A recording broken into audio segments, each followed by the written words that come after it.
एक सुंदर घास के मैदान में एक छोटी सी मेहनती चींटी रहती थी जिसका नाम था चिंकी। चिंकी हर सुबह सूरज की पहली किरण के साथ उठती और पूरे दिन दाने इकट्ठा करने में मेहनत करती। वहीं पास में एक टिड्डा रहता था जो दिन भर अपनी मस्ती में मस्त रहता था और उसका नाम था गप्पू। गप्पू टिड्डा पूरे दिन कूदता गाता और पत्तों पर फिसल कर खेलता रहता था। एक दिन गप्पू टिड्डा खुशी से बांसुरी बजाने में मस्त था। तभी उसने देखा कि चिंकी चींटी एक बड़ा सा दाना उठाकर जा रही है।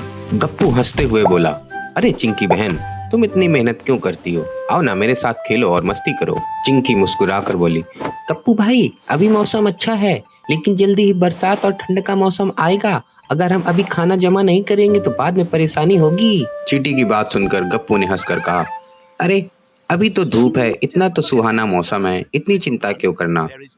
और वह फिर से कूदने और गाना गाने में लग गया। गप्पू की बात सुनकर चींटी वहां से चली गई और अपनी मेहनत में जुट गई।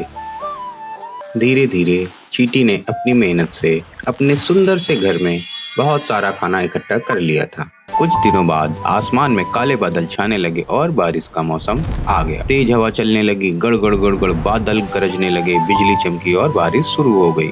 कुछ ही देर में जंगल में चारों तरफ पानी हो गया। चिंकी चींटी जल्दी से अपने घर के अंदर चली गई। उसके घर में पहले से ही बहुत सारा खाना और दाने सुरक्षित रखे हुए थे और वह आराम से अपने बिस्तर में सोने चली गई। टिड्डा बेचारा पानी में बुरी तरह से भीग रहा था।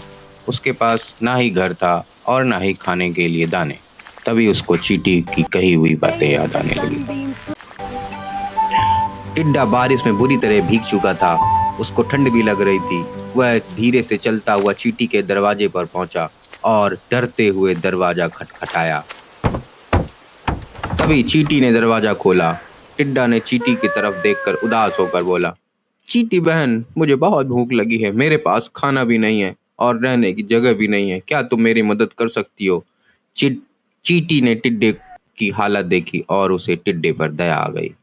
चिंकी ने गप्पू की हालत देखी और वह बोली, गप्पू भाई, अगर तुमने समय पर मेहनत की होती तो आज तुम्हें परेशानी नहीं होती, लेकिन कोई बात नहीं, गलती से सीखना ही सबसे बड़ी समझदारी है।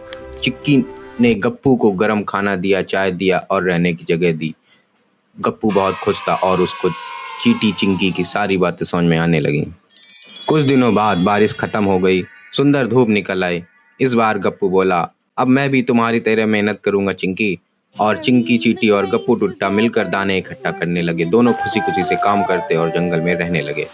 दोस्तों, समय पर की गई मेहनत हमेशा भविष्य की परेशानियों से बचाती है, इसलिए हमेशा कभी मेहनत से नहीं डरना चाहिए। अगर आपको चिंकी और गप्पू की कहानी पसंद आई हो तो वीडियो को लाइक करें, अपने दोस्तों के साथ शेयर करें और ऐसी प्यारी कहानियों के लिए चैनल को सब्सक्राइब करना ना भूलें।